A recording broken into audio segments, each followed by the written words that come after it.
Good morning all of you.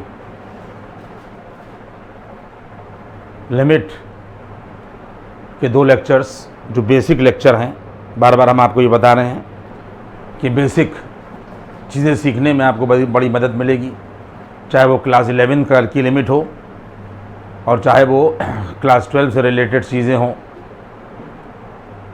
Topic का नाम डाला जाएगा तो उसमें 11 और 12 दोनों कवर कर दिए जाएंगे। लिमिट आप लोग लगाएंगे और लिमिट के दो लेक्चर्स इसके पहले के ज़रूर आप लोग सुन लेंगे। मैं बार बार बता रहा हूँ कि अगर कॉन्टिन्यूटी में लेक्चर्स को आप देखेंगे तो आपको टॉपिक में प्रॉब्लम नहीं होगी।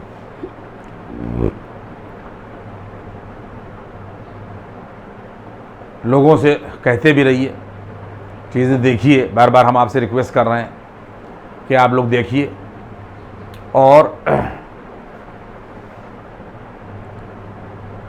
कॉन्टिन्यूटी में जब लेक्चर्स देखिएगा तो टॉपिक आसानी से समझ में आ जाएगा। लिमिट का ये तीसरा लेक्चर है और इसमें हम आपको ये बताने की कोशिश कर रहे हैं। इसके पहले के लेक्चर में हमने आपको बताया था कि लिमिट किस तरह एग्जिस्ट करती है और उस पर कुछ सवाल हमने आप लोगों को कराए थे। इसके पहले का लेक्चर देखिएगा और यहाँ पर हम लोग लिमिट के क्वेश्चंस को सॉल्व करेंगे, लेकिन उससे पहले आप समझ लें कि ये एल्जेब्रिक लिमिट्स हम लोग देख रहे हैं। एल्जेब्रिक लिमिट्स का मतलब ये होता है कि जिसमें ट्रिग्नोमेट्रिक फंक्शंस ना हो, इन्वर्स ट्रिग्नोमेट्रिक फंक्शंस ना हो, एक्सपोनेंशियल फंक्शन ना हो, लॉगरिथमिक फंक्शन ना हो, वो सब एल्जेब्रिक फंक्शंस में आएंगे और इनको सॉल्व करने के 5 तरीक़े होंगे। और मेरे ख्याल से जल्दी जल्दी हम इस वक्त सारे ही जो तरीक़े हैं वो डिस्कस कर देंगे। कुछ प्रॉब्लम्स रह जाएंगे तो बाद में देखेंगे। सबसे पहले एल्जेब्रिक लिमिट में डायरेक्ट सब्स्टिट्यूशन आता है कि हम लोग किस तरीके से सवालों में डायरेक्ट सब्स्टिट्यूट करके लिमिटिंग वैल्यू फाइंड करते हैं। दूसरा फैक्टराइजेशन मेथड होता है। तीसरा जो है वो यहाँ के ऊपर x to the power n minus a to the power n upon x minus a की फॉर्म आ जाती है। उसके बाद में कुछ सवाल होते हैं जो रैशनलाइजेशन से किए जाते हैं। ये मैं आपको तरीक़ा बता रहा हूँ कि आप अलग अलग सवाल देखें और उनको उसी मेथड से सॉल्व कर दें। और जो इसमें लास्ट अलजेब्रिक में आप पढ़ेंगे उसमें x किसी रियल नंबर की तरफ अप्रोच नहीं करेगा बल्कि इनफाइनाइट की तरफ अप्रोच करेगा, तो फंक्शन की हम लोग लिमिटिंग वैल्यू निकालेंगे। सबसे पहले तरीक़ा जो हम लोग पढ़ने जा रहे हैं वो डायरेक्ट सब्स्टिट्यूशन मेथड पर पढ़ने जा रहे हैं। और डायरेक्ट सब्स्टिट्यूशन में आप देखेंगे कि जो पहला सवाल है वो कह रहा है डायरेक्ट सब्स्टिट्यूशन इसके ऊपर है इवैल्यूएट लिमिट एक्सटेंडिंग टू 2, ना इसके ऊपर प्लस लगा है ना माइनस लगा हुआ है, और x² 5x + 6 और अपान 2x² - 3x दे रखा है। देखिए ये इस तरीके की प्रॉब्लम्स हैं। देखें आप डायरेक्ट सब्स्टिट्यूशन में आप देख लें, ये इस तरीके की प्रॉब्लम है कि अगर x किसी नंबर की तरफ अप्रोच कर रहा है और हम x की जगह के ऊपर वो वैल्यू जिधर वो अप्रोच कर रहा है डायरेक्ट रख दें तो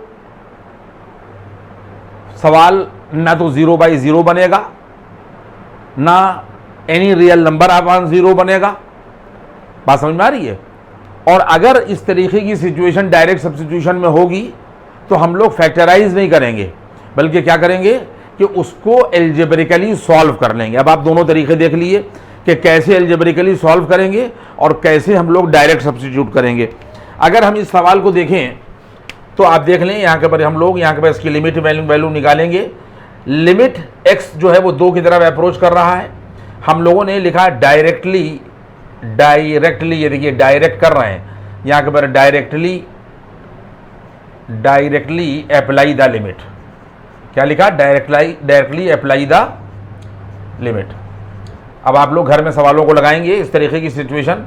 हम लोग x अगर 2 की तरफ अप्रोच कर रहा है, इसके ऊपर प्लस माइनस साइन नहीं है, इसका मतलब दोनों लिमिट्स इसके अंदर हैं, तो x की जगह के ऊपर हम लोग 2 का स्क्वायर रखेंगे, प्लस 5 × 2 रखेंगे, प्लस 6 रखेंगे और अपान 2 × 2 का स्क्वायर रखेंगे और -3 × 2 करेंगे।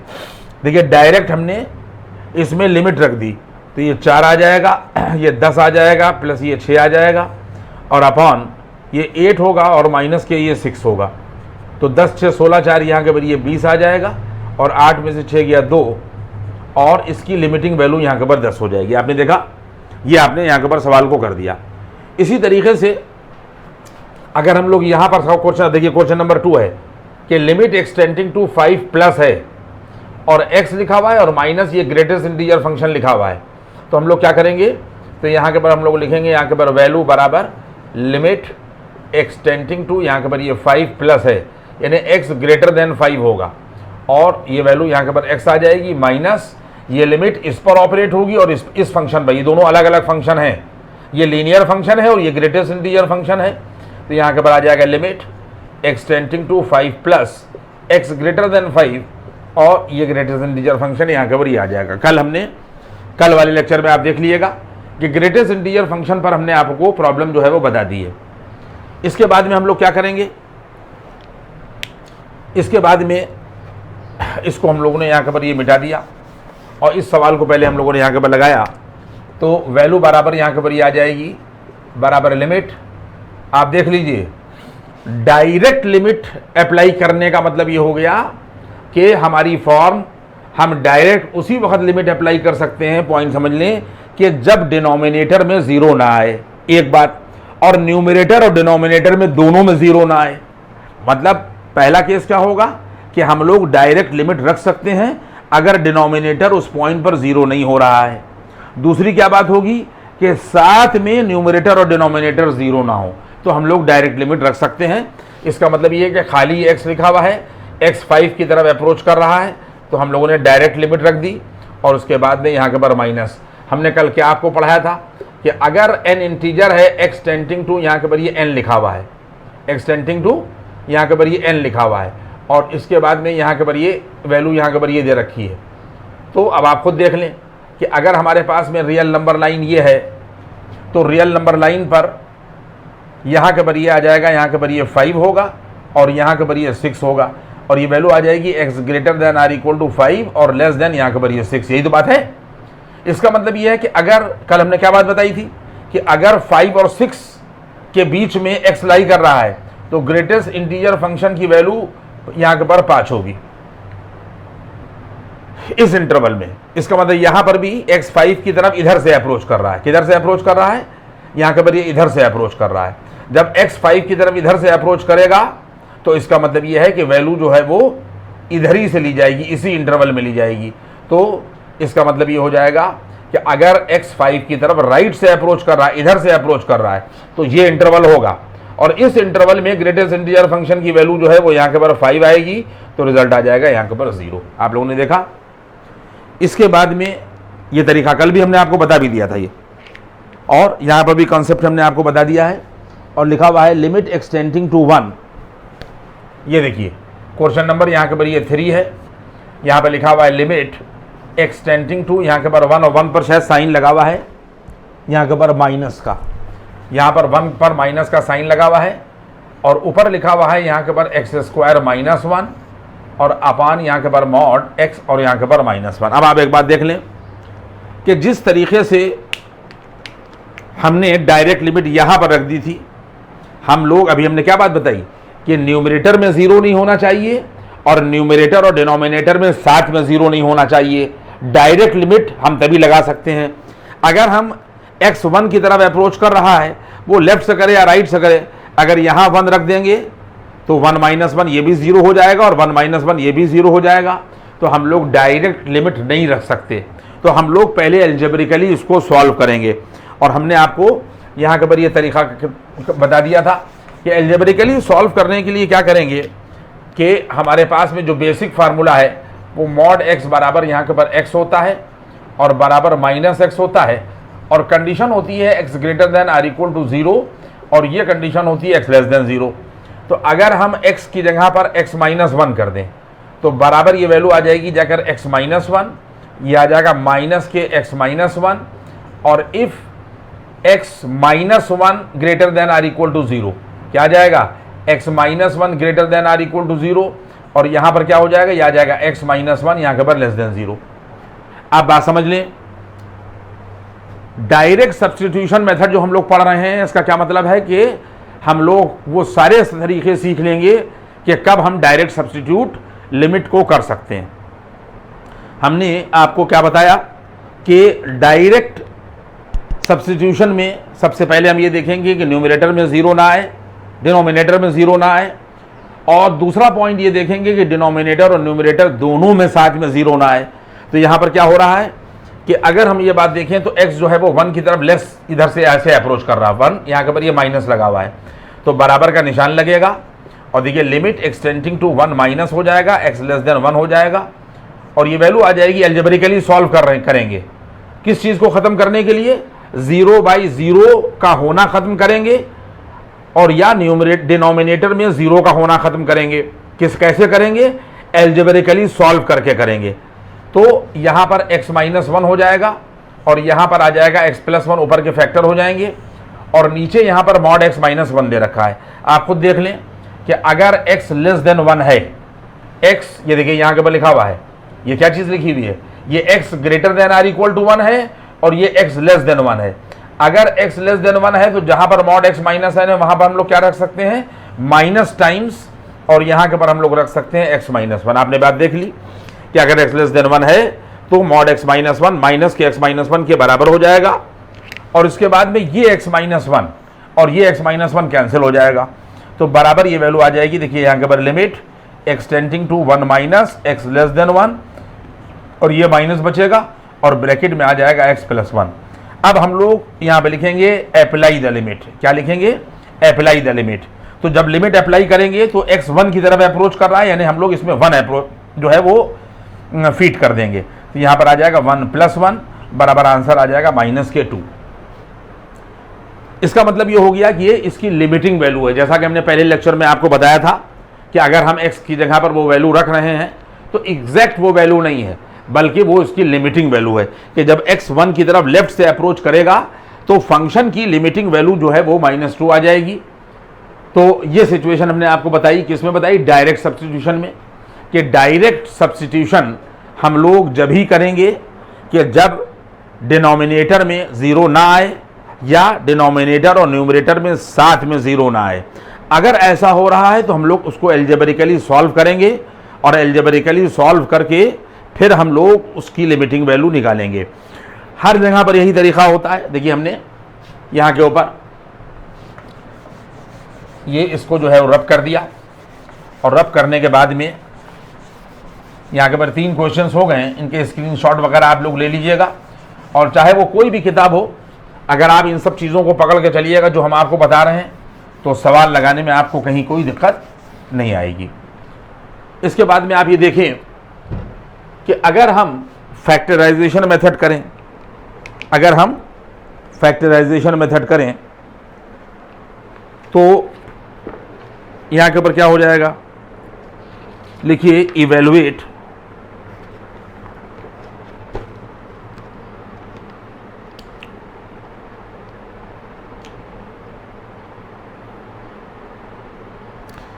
देखिए कह रहा है कि इवेलुएट, क्वेश्चन नंबर यहाँ के ऊपर ये 1 है और कह रहा है कि इवेलुएट, आप देख लें कहीं के ऊपर भी आप देख लें, कह रहा है कि इवेलुएट लिमिट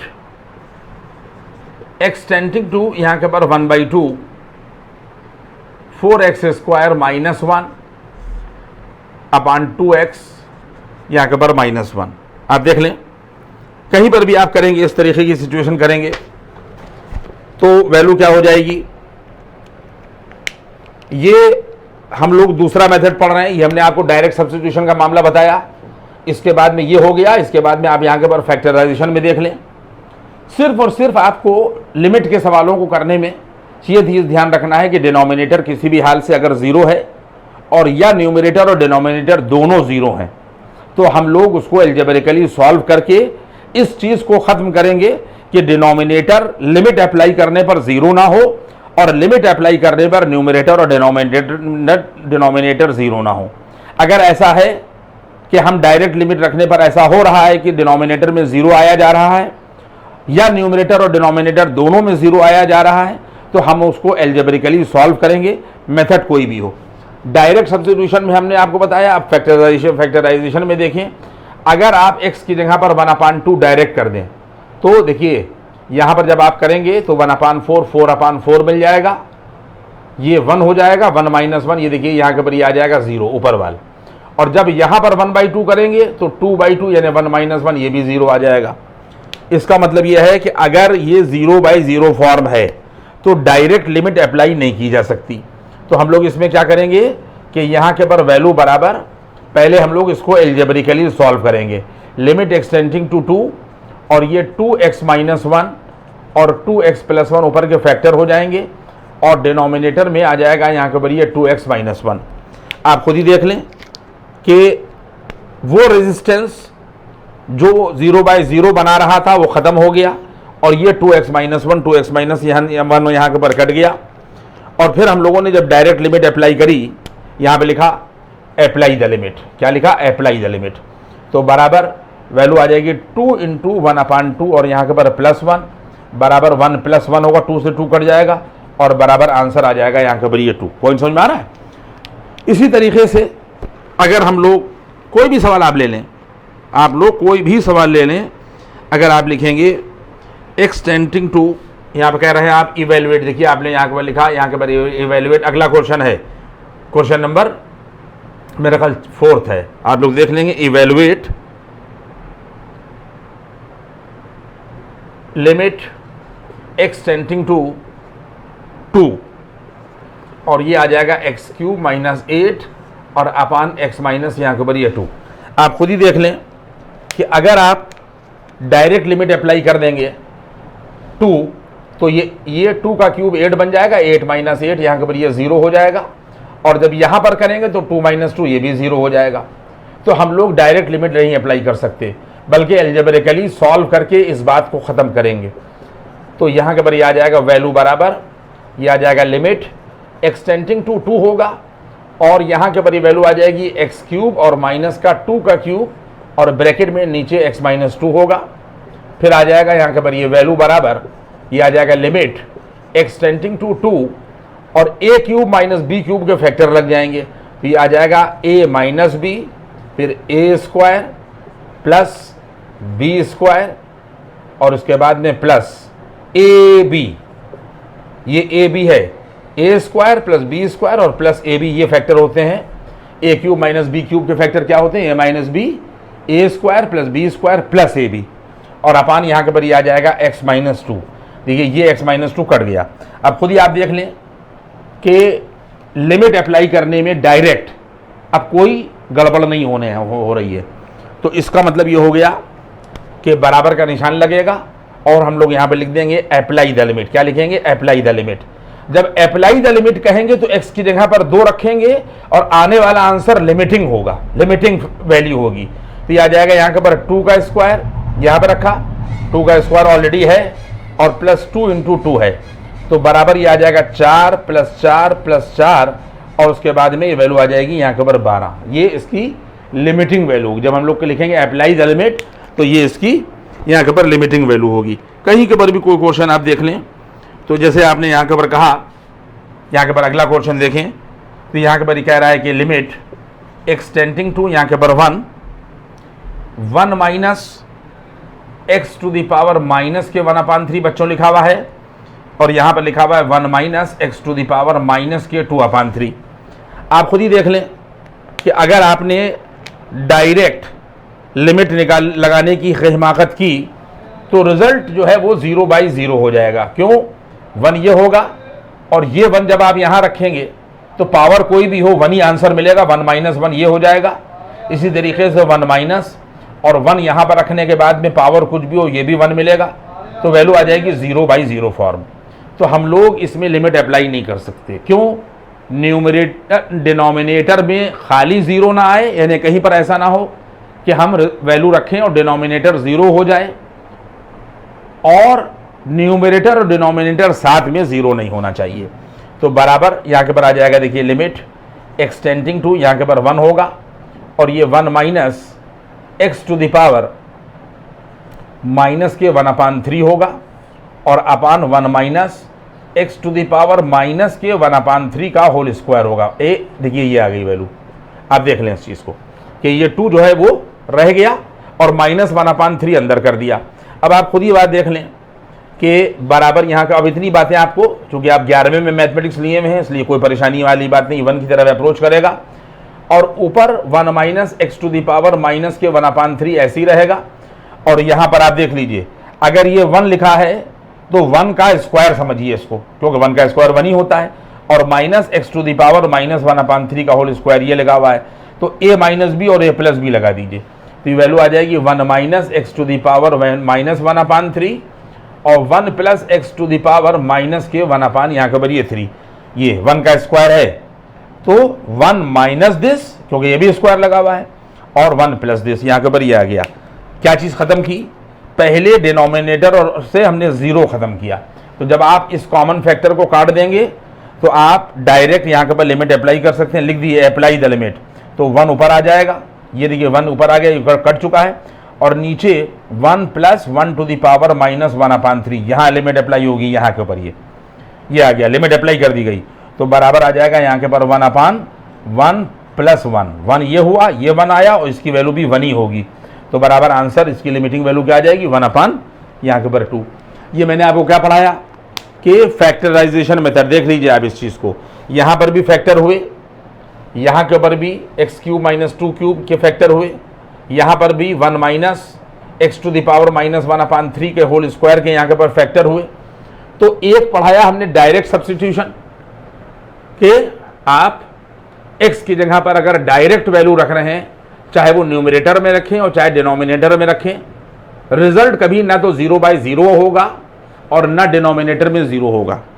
इसी तरीके से अगर हम लोग फैक्टराइजेशन मेथड पढ़ेंगे तो फैक्टराइजेशन मेथड में भी हम लोग हर जगह पर फैक्टर करेंगे, क्या चीज़ हटाने के लिए कि चीज़ आया हुआ रिजल्ट 0/0 ना हो और डिनोमिनेटर में 0 ना हो। इस तरीके की सिचुएशन हम लोग यहाँ के ऊपर करेंगे। आप लोग दूसरे टाइप के सवाल भी यहाँ के ऊपर ये देखेंगे। इसके बाद में तीसरी फॉर्म जो हम लोग पढ़ेंगे, आप देख लीजिए, बस खाली आप मेरी बात को याद रखिएगा कि 0/0 नहीं होना है और डिनोमिनेटर में 0 नहीं होना है। अगर ऐसा हो रहा है तो एल्जेब्रिकली हम लोग क्वेश्चन को पहले उसकी कैलकुलेशन करेंगे, सॉल्व करेंगे, ये ख़त्म करने के लिए कि 0/0 मामला ख़त्म हो जाए और डिनोमिनेटर से 0 ख़त्म हो जाए। अब तीसरी फॉर्म जो है यहाँ के ऊपर आप ये देख लें कि फॉर्म तीसरी यहाँ के ऊपर ये है, लेकिन हम आपको ये फॉर्म पढ़ा रहे हैं, इसके बाद ये पढ़ाएंगे रेशनलाइजेशन, क्योंकि जल्दी ख़त्म हो जाएगी। इसके बाद में जब रेशनलाइजेशन, देखिए अब ये वाली फॉर्म पढ़ा रहे हैं, रेशनलाइजेशन पढ़ा रहे हैं, तो रेशनलाइजेशन में आप देख लेंगे कि जब भी इस तरीके का डिनोमिनेटर या न्यूमरेटर दे रखा हो, जैसे कह रहा है कि इवेलुएट, आप देखिए क्वेश्चन देखिए यहाँ के ऊपर, इस पे पढ़ रहा हूँ मैं, कि कह रहा है कि इवेलुएट और कह रहा है कि लिमिट एक्सटेंडिंग टू यहाँ के ऊपर 0, एक्सटेंडिंग टू यहाँ के ऊपर ये 0 कह रहा है, और √1 + x और -1 और अपान यहाँ के ऊपर ये x कह रहा है। ठीक है, आप देख लें कि रेशनलाइजेशन का मतलब ये हो गया कि अभी हम 2-3 क्वेश्चन इस पर भी आपको करा के दिखा देंगे कि अगर कहीं पर भी इस तरीके की सिचुएशन आ रही है, आप देख लें कि अगर हम x की जगह पर डायरेक्ट 0 रख दें, यहां 0 रखेंगे तो ये 1 मिलेगा, √1 की वैल्यू 1, 1 - 1 क्या हो जाएगा, ये आ जाएगा 0, और यहां पर अगर x की जगह पर 0 रख दें तो ये भी 0 हो जाएगा। बस लिमिट लगाने, देखिए वो एक अलग बात है कि आप एल्जेब्रिकली किसी चीज़ को कैलकुलेट ना कर पाएँ, प्रैक्टिस आपकी जो है वो धीमी रहे, लेकिन अगर ये चीज़ आपके दिमाग में है कि हमको डिनोमिनेटर से 0 हटाना है, ठीक है, तो एल्जेब्रिक कैलकुलेशन बढ़ाना पड़ेगी। अब ये अगर रेशनलाइजेशन करना है तो किस तरीके का सवाल होना चाहिए कि यहाँ पर आप देख लें कि वैल्यू बराबर, अब आपने देख लिया कि डायरेक्ट लिमिट हम नहीं अप्लाई कर सकते क्योंकि फॉर्म 0/0 हो जा रही है। अगर ऊपर अंडर दिया हुआ है या नीचे दे रखा है तो हम इसको रेशनलाइज कर देते हैं। आप देखिए लिमिट एक्सटेंडिंग टू 0 रखा, अंडर यहाँ के पर 1 + x -1 रखा और अपान यहाँ के पर x रखा। इसके बाद में यहाँ पर अंडर यहाँ पर हम लोगों ने 1 + x रखा, +1 किया, अंडर1 + x और ये हम लोगों ने +1, ये हमने न्यूमरेटर को रेशनलाइज कर दिया। क्या करने के लिए, ये ख़त्म कर रहे हैं कि इसका मामला डिनोमिनेटर से 0 हट जाए, तो बराबर ये वैल्यू आ जाएगी यहाँ के पर लिमिट एक्सटेंडिंग टू 0, ये a माइनस बी पढ़ा जाएगा और ये a प्लस बी पढ़ा जाएगा, तो ये वैल्यू आ जाएगी √1 प्लस एक्स का होल स्क्वायर माइनस 1 का होल स्क्वायर अपान यहाँ के पर आ जाएगा x टाइम्स √1 प्लस एक्स और यहाँ के पर ये +1। आपने देखा, तो वैल्यू हो जाएगी जाकर यहाँ के पर लिमिट एक्सटेंडिंग टू यहाँ के पर 0, ये आ जाएगा 1 प्लस एक्स माइनस 1 और अपॉन, ये देखिए 1 प्लस एक्स स्क्वायर से रूट हटा और -1 और नीचे यहाँ के पर ये x टाइम्स अंडर रूट यहाँ के पर 1 प्लस एक्स और ये +1 हो जाएगा। इसके बाद हमारा काम ये होगा कि -1 +1 यहाँ से ये कैंसिल करेंगे और ये वाला x और ये वाला x ख़त्म करेंगे, तो वैल्यू आ जाएगी लिमिट एक्सटेंडिंग टू 0, देखिए बराबर यहाँ के पर ये आ जाएगा लिमिट एक्सटेंडिंग टू 0 और ऊपर 1 बचेगा और उसके बाद में यहाँ पर बच जाएगा √1 प्लस एक्स और यहाँ के पर ये +1। आपने इस फंक्शन को एल्जेब्रिकली कैलकुलेट करके इसके डिनोमिनेटर से 0 ख़त्म कर दिया, अप्लाई कर दिया लिमिट।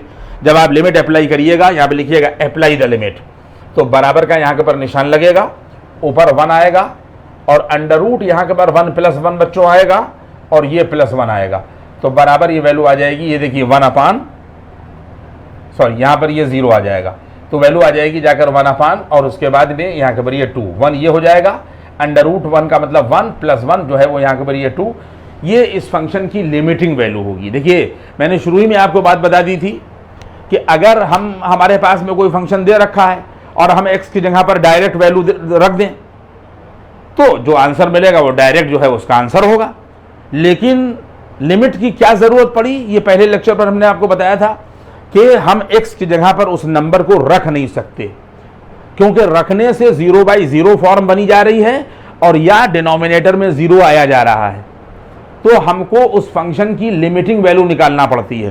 कहने का मतलब क्या हो गया, चाहे x जो है वो 0 की तरफ लेफ्ट से अप्रोच करे और चाहे राइट से अप्रोच करे, इसकी लिमिटिंग वैल्यू 1/2 ही होगी। पॉइंट समझ में आ रहा है।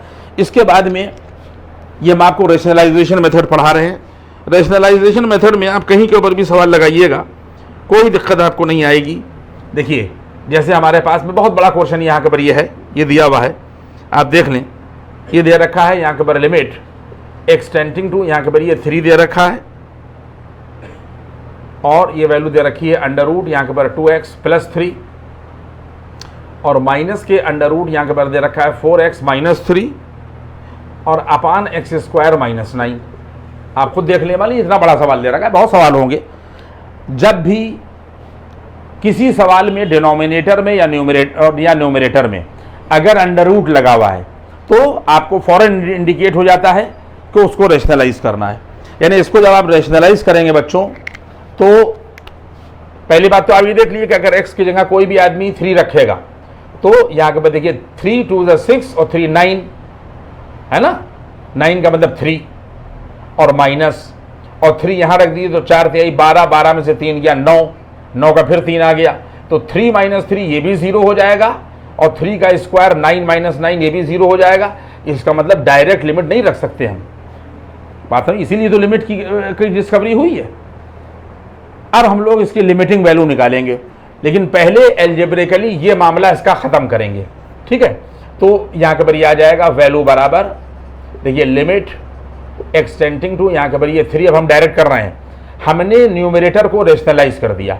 जब हम लोग न्यूमरेटर को रेशनलाइज करेंगे तो ये देखिए x² - 9 जो है वो ये लिखा हुआ है और ये लिखा हुआ है अंडर रूट यहाँ के पर ये 2x + 3 और प्लस के अंडर रूट यहाँ के पर 4x और यहाँ के पर -3।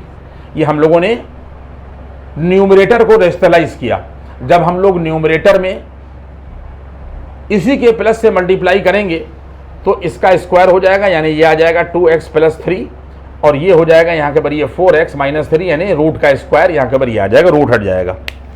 इसके बाद में यहाँ के पर ये वैल्यू बराबर, यहाँ के पर देखिए यहाँ के पर ये वैल्यू बराबर यहाँ के पर ये आ जाएगा लिमिट एक्सटेंडिंग टू यहाँ के पर ये 3, 2x + 3 माइनस का यहाँ के पर ये 4x और +3 होगा और अपान यहाँ के ऊपर ये देखिए वैल्यू आ जाएगी जाकर x - 3 एक्स प्लस 3 इसके फैक्टर हो जाएंगे, और यहाँ पर आ जाएगा अंडर रूट यहाँ के पर 2x प्लस 3 और प्लस अंडर रूट यहाँ के पर ये 4x माइनस यहाँ के पर 3। क्या कर रहे हैं हम लोग 0/0 को ख़त्म कर रहे हैं कि इसका मामला डिनोमिनेटर और न्यूमरेटर से 0 का होना जो है वो ख़त्म हो जाए। तो अब आप यहाँ के ऊपर देख लें कि यहाँ के ऊपर वैल्यू मिल जाएगी, जाकर यहाँ से आ जाएगा, देखिए लिमिट एक्सटेंडिंग टू यहाँ के ऊपर ये 3 होगा 2x और माइनस के 4x, ये 3 और 3 यहाँ के ऊपर ये 6 आ जाएगा और माइनस के यहाँ के ऊपर ये 2x आ जाएंगे, और डिनोमिनेटर में x माइनस 3 और ये देखिए x प्लस 3 आएगा, और ये आ जाएगा 2x और यहाँ के ऊपर ये प्लस 3 और प्लस के अंडर रूट यहाँ के ऊपर आ जाएगा 4x माइनस के यहाँ के ऊपर ये 3। इसके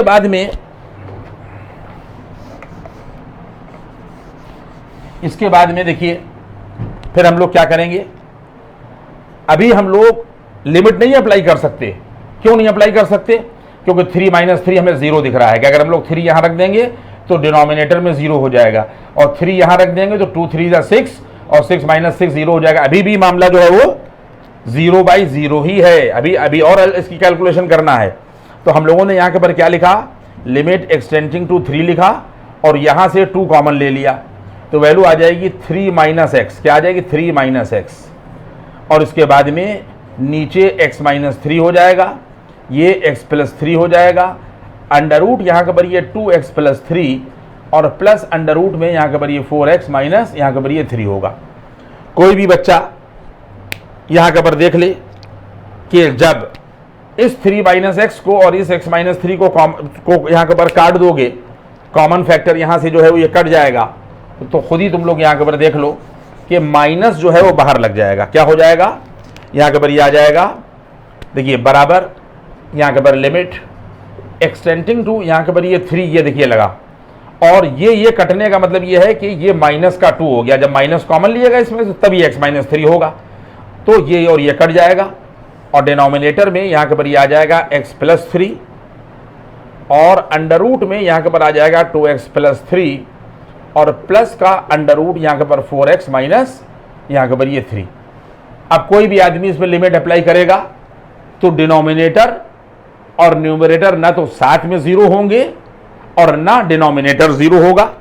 आप लिमिट अप्लाई करके देख लीजिए, लिखिए अप्लाई द लिमिट, यहाँ पे लिखिए अप्लाई द लिमिट। जब आप लोग यहाँ के पर लिमिट अप्लाई करिएगा तो बराबर यहाँ के पर मिल जाएगा, माइनस का 2 मिलेगा, ये 3 यहाँ पर रखा जाएगा तो आ जाएगा 3 प्लस 3 और अंडर रूट में 2 इंटू 3 प्लस 3 होगा, और प्लस के 4 इंटू 3 माइनस के यहाँ के पर ये 3 होगा। लिमिट अप्लाई कर दी गई, माइनस 2 ऊपर रहेगा, 3 प्लस 3 ये 6 आएगा, और 2 तिहाई ये देखिए 6 और 3 यहाँ के पर 9, ये 9 हुआ, 9 का 3 हो जाएगा रूट के बाहर, 4 तिहाई 12, 12 में से 3 गया 9, ये भी 3 हो जाएगा। ठीक है, तो बराबर ये वैल्यू आ जाएगी माइनस के 2/3, 3 6 6 36, तो बराबर आ जाएगा माइनस के 1/, यहाँ के पर 18, ये इसका आंसर हो जाएगा। पॉइंट समझ में आ रहा है? तो कोई भी कितना बड़ा भी सवाल हो, जिसके बाद जो भी किताब हो, मैं आपको तरीका बता रहा हूं कि जैसे ही आप लोग अंडर रूट में टर्म न्यूमरेटर या डिनोमिनेटर में देखें, तुरंत उसको रेशनलाइज कर दें। रेशनलाइज करने के बाद में फिर ये चेक करते जाएं कि लिमिट अप्लाई करने पर डिनोमिनेटर और न्यूमरेटर साथ में या डिनोमिनेटर अकेला 0 तो नहीं हो रहा है। अगर ऐसा हो रहा है तो अलजेब्रिक कैलकुलेशन को बढ़ाते जाएं और इस मामले को ख़त्म करें कि डिनोमिनेटर और न्यूमरेटर साथ में 0 ना हो और डिनोमिनेटर खाली 0 ना हो, और जब ये हो जाए तो उसके बाद लिमिट आप यहाँ पर अप्लाई कर दें। देखिए मैंने आप लोगों को इस तरीके का सवाल लगवाया, आप लोग अपनी किताबों में रेशनलाइजेशन मेथड यहाँ के ऊपर पढ़ेंगे और इसके बाद में फिर हम इसके ऊपर जा रहे हैं। अगर हमारे पास में दे रखा है x to the power n, अब आप देख लें इस चीज़ को कि अगर x टू दी पावर यहाँ के ऊपर इन्फिनाइट वाला जो है वो हम लोग नेक्स्ट लेक्चर में देखेंगे, लेकिन आप लोग इस वाली फॉर्म को यहाँ के ऊपर ये देख लें, किस वाली फॉर्म को देख लें, x टू दी पावर यहाँ के ऊपर n, यहाँ के ऊपर ये फॉर्म, ये बहुत ज़रूरी फॉर्म है। यहाँ के ऊपर ये फॉर्म है x to the power n minus a to the power n और अपान यहाँ के ऊपर x माइनस यहाँ के ऊपर a। इस फॉर्म में आप क्या करेंगे कि पहले तो आप इसका फार्मूला नोट कर लें। देखिए इसका जो फार्मूला है वो ये है कि लिमिट, इसमें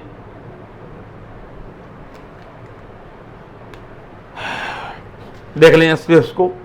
पॉइंट नंबर 1 यहाँ के पर ये है कि लिमिट, ये फार्मूला है, आप लोग ध्यान रखेंगे। लिमिट अगर एक्सटेंडिंग टू यहाँ के पर a है और x to the power n minus a to the power n upon x minus a लिखा हुआ है, तो बराबर na to the power n minus 1, ये फार्मूला इस्तेमाल करेंगे। और अगर दूसरा यहाँ के पर ये भी है इसी में कि अगर दे रखा है लिमिट एक्सटेंडिंग टू, यहाँ के पर ये ax a की तरफ अप्रोच कर रहा है, और यहाँ पर दे रखा है x to the power m minus a to the power m और upon x to the power यहाँ के पर n minus a to the power n, तो ये हो जाएगा यहाँ के पर m अपान n और a टू द पावर यहाँ के पर m माइनस n। इन दोनों फार्मूलों को आप लोग अपने पास में लिख लें, इसके प्रूफ भी हैं, लेकिन आपके चूँकि प्रूफ कोर्स में होते नहीं हैं इसलिए हम टाइम को वेस्ट नहीं कर रहे हैं।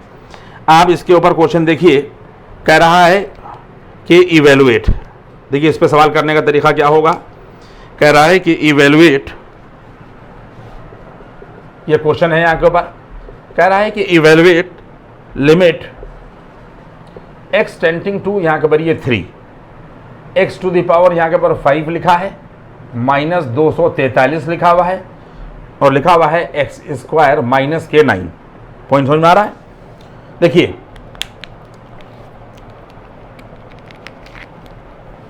अगर हमने यहां के ऊपर लिखा, अब देखिए डायरेक्ट लिमिट नहीं अप्लाई कर सकते।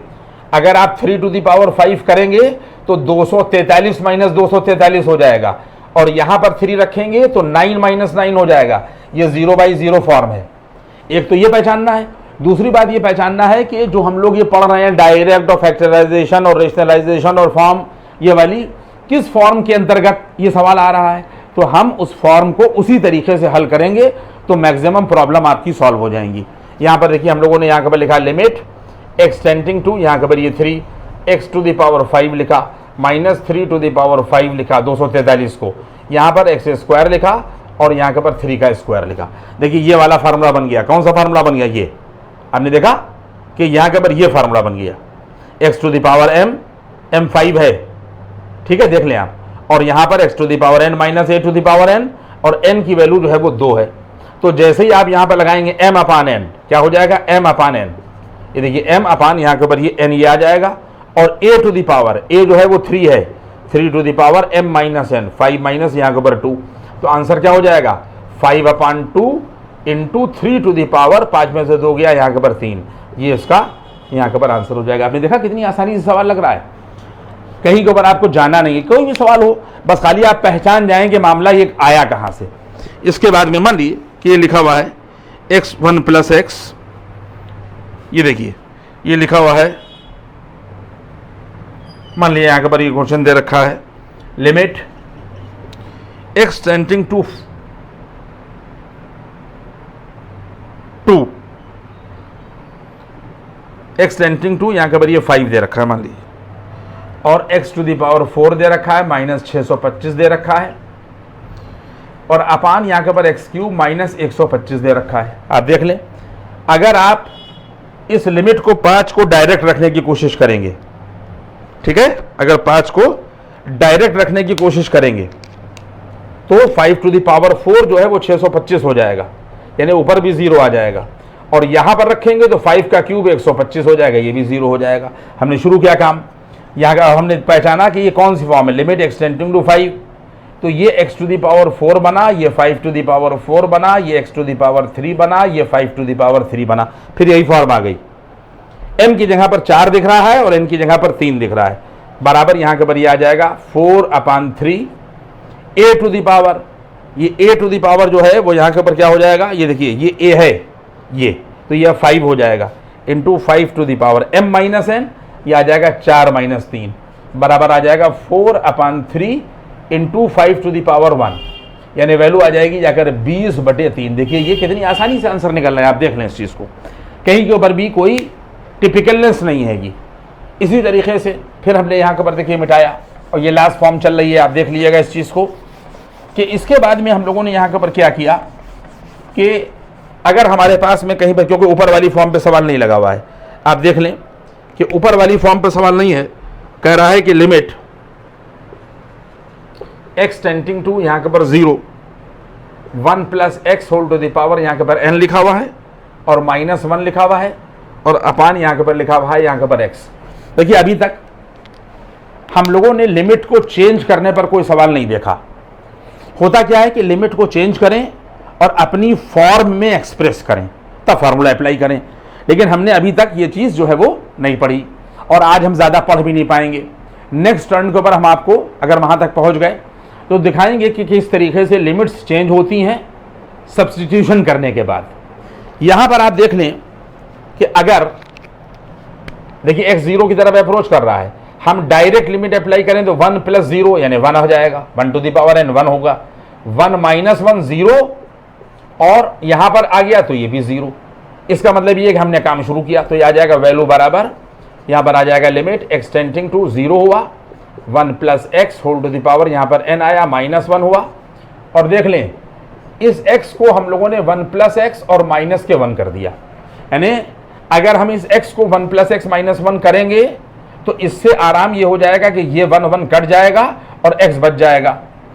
और इसके बाद क्या हो जाएगा कि अगर हम 1 प्लस एक्स को देखिए, अब हम आपको सब्स्टिट्यूशन बता रहे हैं कि अगर हम 1 प्लस एक्स की जगह पर कैपिटल एक्स रख दें, ठीक है, तो आप एक बात ये समझ लीजिए कि अगर हम x बराबर 0 करेंगे, यानी अगर हम कर दें कि इफ x बराबर 0, सब लोग बहुत फायदे से देखिएगा जो लोग लिमिट पहली बार पढ़ रहे हैं, अगर हम इस x की जगह पर 0 कर दें तो x की वैल्यू जो है वो 1 मिल जाएगी। क्या मिल जाएगी? 1। एक बात, अगर x 0 के बराबर ना हो बल्कि x 0 की तरफ अप्रोच करे, देखिए x अगर बराबर 0 है तो x बराबर 1 है, अगर x 0 की तरफ अप्रोच करेगा तो कैपिटल X जो है वो 1 की तरफ अप्रोच करेगा।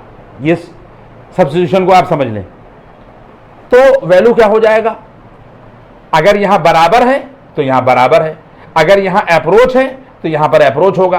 तो अब देखिए लिमिट चेंज हो गई, बराबर यहां के पर वैल्यू क्या हो जाएगी, लिमिट चेंज होगी। क्यों होगी कि जब हम लोग सब्स्टिट्यूशन करेंगे तो यहां के पर आ जाएगा लिमिट, अब x 0 की तरफ नहीं अप्रोच करेगा बल्कि कैपिटल X 1 की तरफ अप्रोच करेगा, कैपिटल X 1 की तरफ अप्रोच करेगा। क्यों? क्योंकि जहां पर 1 प्लस एक्स है वहां पर हम लोगों ने कैपिटल X रख दिया, तो capital X to the power n हो गया माइनस 1 टू द पावर यहां के देखिए 1 टू द पावर n हो गया, और इसके बाद में 1 प्लस एक्स की जगह पर कैपिटल X रख दिया और माइनस के 1 कर दिया। आपने बात समझी? इसका मतलब यह है कि अब ये वाला फार्मूला इस्तेमाल होगा कि x जो है वो a की तरफ अप्रोच कर रहा है, यहां पर x जो है वो 1 की तरफ अप्रोच कर रहा है। क्यों? किस a की तरफ अप्रोच हो रहा है? ये वाले a की तरफ, ये वाले a की तरफ। तो किस 1 की तरफ अप्रोच हो रही है? इस 1 की तरफ अप्रोच हो रही है।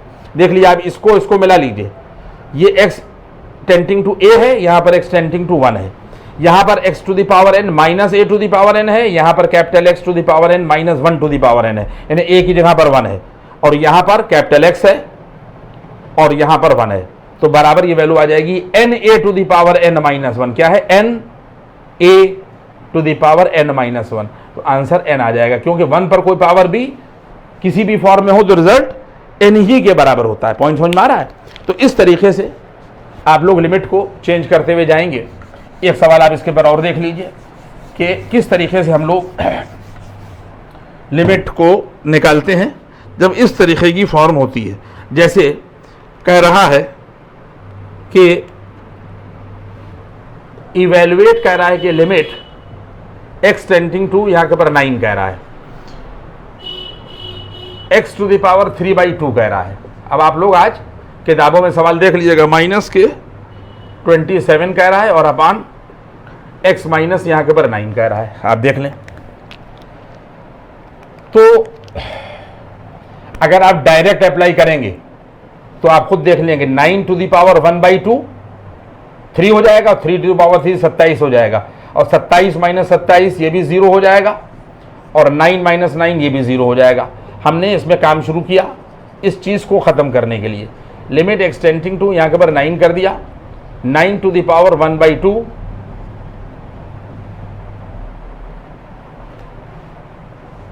और देख लीजिए यहाँ के ऊपर वैल्यू कर दी 9 टू द पावर 1 यहाँ के ऊपर ये 2 और होल टू द पावर 3 हुआ, और माइनस के देख लीजिए इस चीज़ को, तो वैल्यू आ जाएगी जाकर 3 टू द पावर 3 हुआ, और अपॉन यहाँ के ऊपर वैल्यू आ जाएगी x माइनस, और उसके बाद में यहाँ के ऊपर ये 9। अगर हम एक गलती हमने यहाँ के ऊपर की है कि अगर हम यहाँ के ऊपर देखिए 9 to the power 3 to the power 1/2 करें, क्या करें कि अगर हम लोग यहाँ के ऊपर x माइनस 9 करें तो इसको 27 को हम लोग लिख सकते हैं। देखिए 27 को 9 टू द पावर 1/2 ये लिखा हम लोगों ने, क्या लिखा 9 टू द पावर 1/2 और होल टू द पावर यहाँ के ऊपर ये 3 कर दिया। जरा गौर करिएगा यार आदमी, तो ये तो 3 हो जाएगा 9 टू द पावर 1/2, और इसके ऊपर जब ये पावर लगेगी तो 27 हो जाएगा। इसको भी हम लोगों ने यहाँ के ऊपर यही किया कि 9 टू द पावर ये देखिए 1/2 और होल टू द पावर 3। तो अभी बात खत्म नहीं हुई है, हम लोगों ने यहाँ के ऊपर लिमिट किया और एक्सटेंडिंग टू 9 किया। 9 टू द पावर 3/2 बच्चों इसको भी लिखा, 9 to the power 3/2 x to the power, sorry ये x है, सॉरी यहाँ के ऊपर ये हमारे पास में x टू द पावर 3/2 ये भी लिखा, 9 टू द पावर 3/2 ये लिखा, ये x टू द पावर 3/2 है, दिमाग में रखिएगा, और अपॉन यहाँ के ऊपर x माइनस 9 किया। अब इसको इससे कंपैरिजन कीजिए, इससे कंपैरिजन कीजिए, इससे आप देख लीजिए कि यहाँ पर x to the power n minus a to the power n पढ़ रहे हैं, यहाँ पर x माइनस a पढ़ रहे हैं, और x a की तरफ अप्रोच कर रहा है, यहाँ पर भी x a की तरफ अप्रोच कर रहा है, यानी ये इसकी तरफ अप्रोच कर रहा है। इस फार्मूले का को अप्लाई करेंगे तो बराबर हो जाएगा n क्या चीज़ है यहाँ के ऊपर 9 इंटू n, तो ये हो गया, और इसके बाद में a टू द पावर ये हो गया n, ये x to the power n यानी ये 3/2 होगा, सॉरी ये यहाँ के ऊपर 3/2 ये n हो गया, ये देखिए ये n हो गया, और a की जगह के ऊपर ये 9 हो गया, to the power n minus 1 ये आ जाएगा 3/2 माइनस 1। ठीक, तो बराबर ये वैल्यू आ जाएगी 3/2 into 9 to the power 3 minus 2 यानी 1/2 होगा, बराबर 3/2 इंटू 3 होगा, और आंसर आ जाएगा यहाँ के ऊपर 9/2। आप लोगों ने देखा, तो यहाँ तक हमने आपको लिमिट जो है वो पढ़ा दी है, और लिमिट में सिर्फ अब ये रह गया, सिर्फ x टेंडिंग टू इन्फिनिटी रह गया। इसको हम लोग नेक्स्ट टर्न में, क्योंकि ये पूरा एक अलग से जो है वो चैप्टर है कि x अगर इन्फिनिटी की तरफ अप्रोच कर रहा है तो x लार्ज होता जाए तो फंक्शन की लिमिटिंग वैल्यू क्या होती है, इसको हम अलग से पढ़ाएंगे। आज मैंने आपको डायरेक्ट सब्स्टिट्यूशन, फैक्टराइजेशन और ये वाली फॉर्म और रेशनलाइजेशन पढ़ाया। अब जिनके पास जो भी किताबें मौजूद हैं, चाहे वो CBSE बोर्ड के हो चाहे SC बोर्ड को, जितना पढ़ा लिया इन पे तीनों लेक्चर्स को आप देख लीजिएगा, और तीनों लेक्चर्स को देखने के बाद में आप इन सवालों को लगाने की कोशिश करिएगा। इसमें नेक्स्ट में फिर हम आपको बताएंगे कि x अगर लार्ज होता जाए तो फंक्शन की लिमिटिंग वैल्यू क्या होती है। Thank you.